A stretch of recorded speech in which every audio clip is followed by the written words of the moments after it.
esperamos. Los curas en todos los pueblos de Costa Rica, en su sermón dominical desde los púlpitos, ellos llamaban a los hombres a integrarse a la guerra para proteger la patria, proteger la religión, proteger los valores de la familia, sus mujeres, sus hijas. Para febrero del 56, el presidente Mora sabía de las intenciones de William Walker de invadir Costa Rica.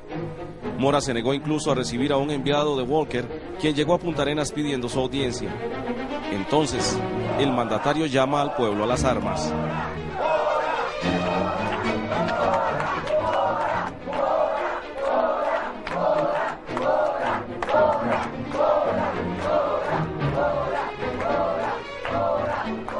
¡Compatriotas, a las armas!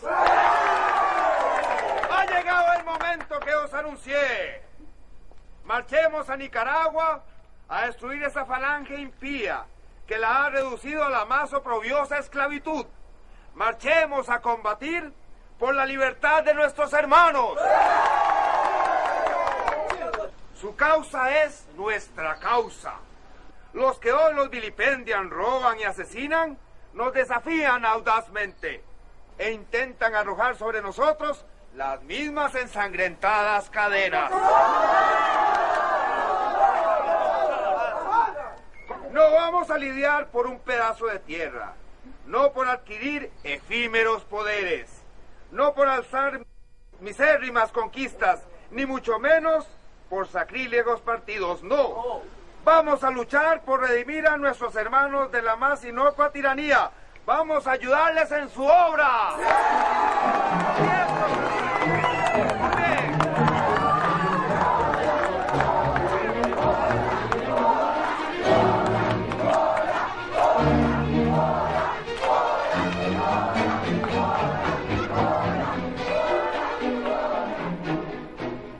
Costa Rica era un país más, ¿verdad?, con su ejército, solo que Juan Rafael Mora se preocupó más por profesionalizarlo, por decirlo así, armarlo mejor, los asesores, en fin, todo eso. Era un ejército mucho más organizado que lo que podía ser el ejército de Nicaragua.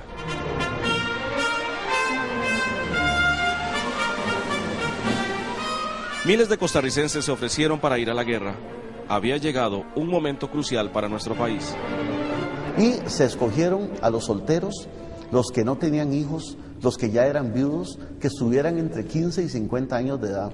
De manera que con esos parámetros se logró reunir un ejército de 4.000 hombres que tuvieran experiencia militar, que estuvieran en buenas condiciones físicas y que pudieran soportar un trajín tan tremendo como era marchar hasta Nicaragua.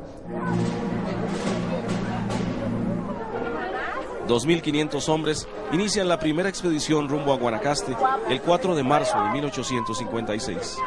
Hace 150 años, fecha del inicio de la campaña nacional, que terminaría en 1857.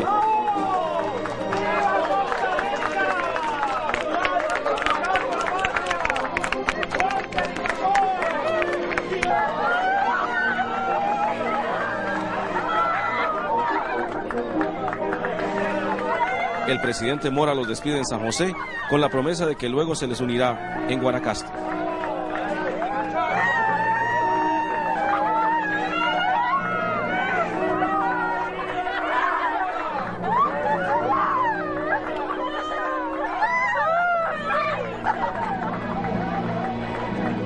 Como decíamos al principio, Manuel, se trató de una gran proeza y realmente la pregunta es, ¿cómo hizo un país tan pequeño, tan pobre en recursos, para hacerle frente a una guerra de estas? Teníamos 100.000 habitantes solamente en todo el país. Yo creo que eso se debe a 3 factores ahí, Marcelo. El primero y fundamental es la unidad del pueblo. Incluso la unidad del pueblo en contra de la división que había en la clase gobernante que termina fusilando a Juanito Mora años más tarde. Sí. En segundo lugar, había un líder, indudablemente, muy decidido, que sabía lo que tenía que hacer y lo que iba a hacer. Y en tercer lugar, Costa Rica era una pequeña potencia, ¿verdad? Había tenido una gran apertura en el comercio, en la industria, en la agricultura, y era una nación poderosa realmente. Por lo menos en el contexto centroamericano. En el contexto centroamericano. Así es. Bueno, nosotros vamos a hacer una pausa comercial y después vamos a ver en este reportaje otro aspecto de esta guerra. ¿Cómo se transportó el ejército?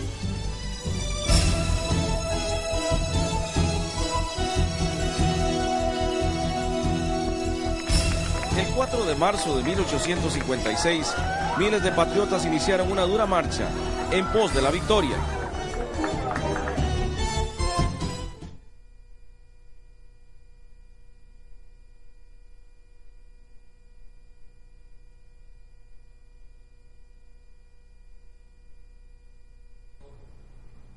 Uno de los problemas más complejos de la guerra de 1856 fue el traslado de las tropas desde nuestra capital hasta Guanacaste. ¿Qué ruta llevaron nuestros soldados? Manuel Delgado nos ha preparado un trabajo sobre este tema. Es un aspecto muy interesante, Manuel, definitivamente. Es uno de los grandes problemas de cualquier ejército, ¿verdad? Claro.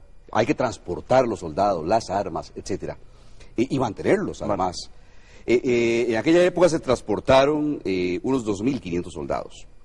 Equivaldría hoy día a transportar 100.000 hombres. Y ve usted, caramba, la proeza inmensa que eso representaba. Sí. En aquellos años Costa Rica era el Valle Central, con un camino de carretas a Punta Arenas, un pequeño puerto en el Pacífico y un conjunto de haciendas en Guanacaste. Fuera del Valle Central no había ciudades propiamente dichas. Y había que transportar la tropa con rapidez, con seguridad y además con eficiencia para que llegaran al frente a combatir y en capacidad de combate. Eso fue lo que hicieron nuestros abuelos, esa fue la ruta de los héroes.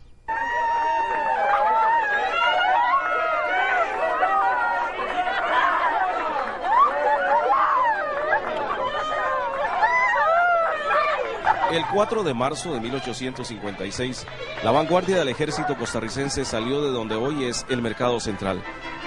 Allí se ubicaba en ese entonces el cuartel principal de San José. Iban al mando del hermano del presidente, el general José Joaquín Mora, que tenía en ese entonces 38 años de edad, 4 años menos que don Juanito. Más de 2.500 hombres habrían de hacer una travesía de más de 300 kilómetros, que los llevaría desde el Valle Central hasta la ciudad de Rivas, Nicaragua. La mayoría iba a pie, los oficiales a caballo, los pertrechos en carretas.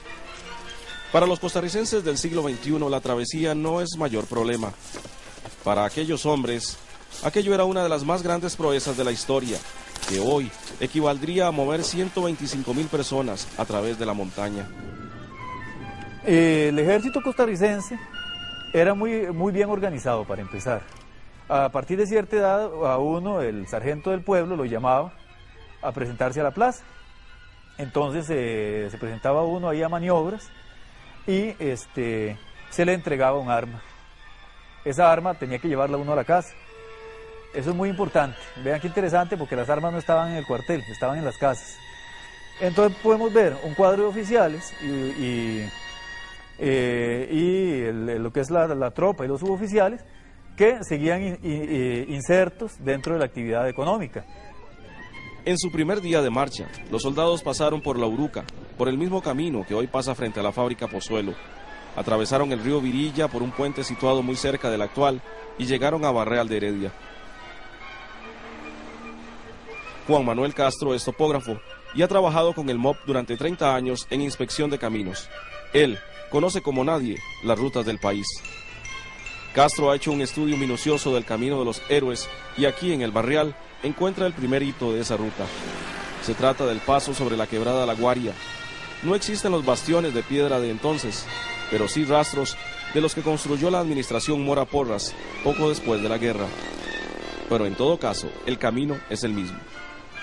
Por aquí pasó la tropa. En esa época, sobre bastiones de piedra, se ponían tablones para el paso de los peatones. Las carretas y las bestias pasaban un poco aguas arriba sobre la corriente. ¿Cuántas veces ha pasado usted por aquí? Es el cruce de la carretera a San Antonio y la autopista General Cañas, cerca del Hotel Herradura y el centro comercial Cariari. A mediados del siglo XIX, aquí se encontraba una finca muy famosa en aquella época, llamada La Pitaya. Había en estos sitios un cedral. Todavía se ven aquí algunos de esos gigantes. ¿Habrán visto ellos el paso de los héroes? La ruta sigue hacia San Rafael de Alajuela. De este cerrito tomaban los pobladores piedra para los caminos. Aún hoy sigue en pie como una cantera al aire libre.